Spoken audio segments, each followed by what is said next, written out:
Unlike this hotel, the online platforms such Airbnb and others do not have to collect VAT. That gives the online economy an edge over the real-world rivals. To resolve this, the EU recently approved new rules for the VAT in the digital age. eu-decoded checks how this will affect the bottom line for short-time rentals and ride-hailing services. The EU wants to level the playing field on VAT for tourist accommodation and chauffeur-driven car transport. Online platforms such as Airbnb, Uber and Bolt will need to collect VAT just as other businesses do. That could amount to as much as 25%, and the rule would apply from 2030.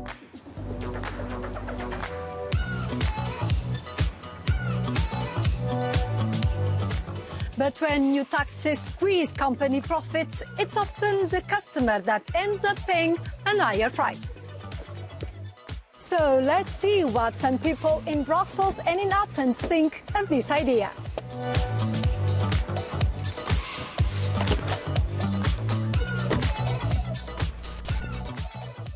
Τα Airbnb κατά συντριπτική πλειοψηφία τα κατέχουν οι ξένοι. Από ό,τι έχω δει και στο εξωτερικό αυτό το πράγμα έχει συμβεί. Δηλαδή σε χώρες των Βαλκανίων βλέπεις Airbnb τα οποία τα έχουν περισσότερο ξένοι. Στην ουσία όλα αυτά τα λεφτά φεύγουν έξω από τη χώρα.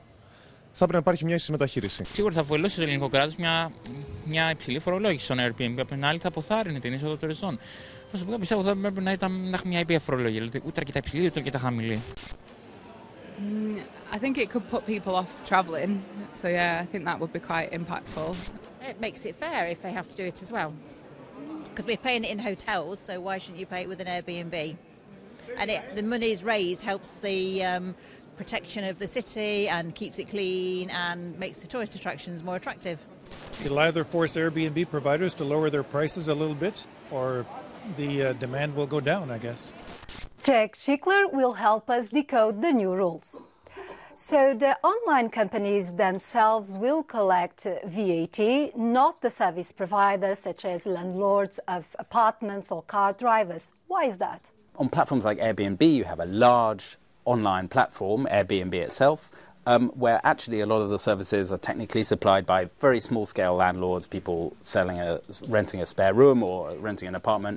And on Uber, similarly, you've got lots of drivers who possibly aren't earning a huge amount of money, don't have to register for VAT, or they're a little bit of a legal grey area whether they need to register for the VAT.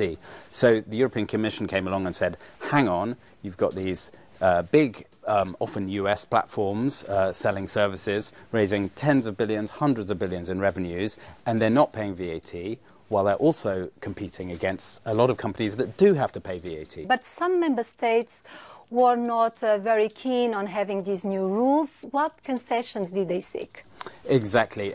It's always very difficult agreeing EU tax laws because they have to be agreed unanimously by all 27 member states. And in this case, there was one in particular that was pretty firmly opposed. It was Estonia, which is the home of Bolt, one of the ride-sharing companies that would be very affected by this measure. And it took a number of years of negotiation for them to lift their veto. And it seems that they got a couple of concessions that the rules won't apply until 2030, won't apply in full at least until 2030. Plus, there's an extra couple of carve-outs, exemptions that allow them to remove certain categories of small businesses from the tax. And what impact is expected in terms of collection of VAT on the online economy?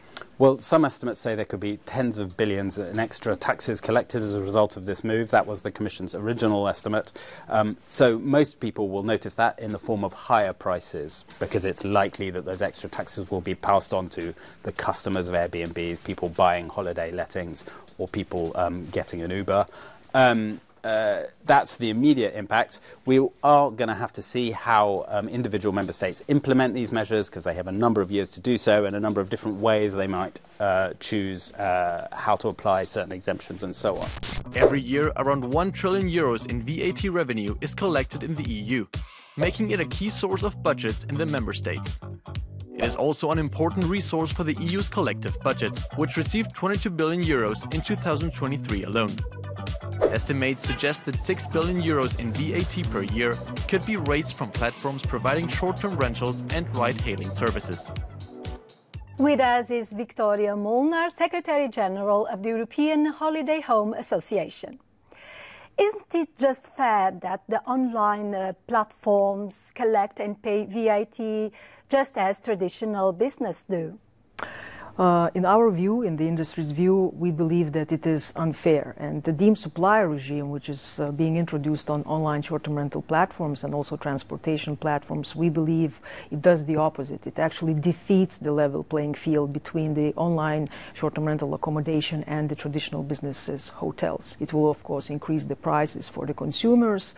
It will impose unfair obligations to online platforms, especially those which are doing business across the borders. How it will impact the small owners that use the online platforms somehow to enhance their business? So, in our view, these two categories, private people and exempt from VAT enterprises, which are offering short-term rental accommodation on online platform, they will be pushed in a disadvantaged position for the benefit of the traditional accommodation businesses, such as hotels. Why? Because the price will increase for the consumer, meaning that consumers will start searching for a cheaper accommodation options. And second, these two categories, private people and exempt from VAT enterprises, will have no right to deduct input VAT. So in other words, these two categories online will be treated as businesses, but actually without any business rights and privileges. You will have some time to accommodate these new rules.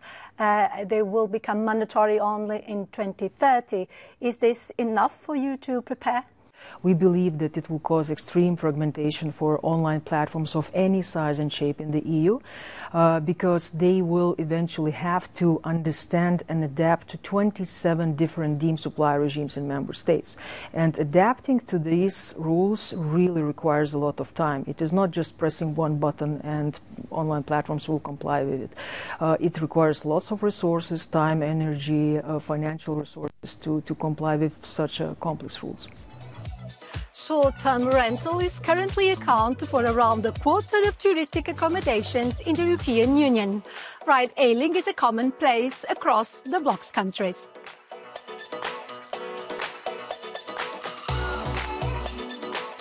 But by imposing VAT on these online businesses, does Europe risk killing the goose which lays the golden eggs?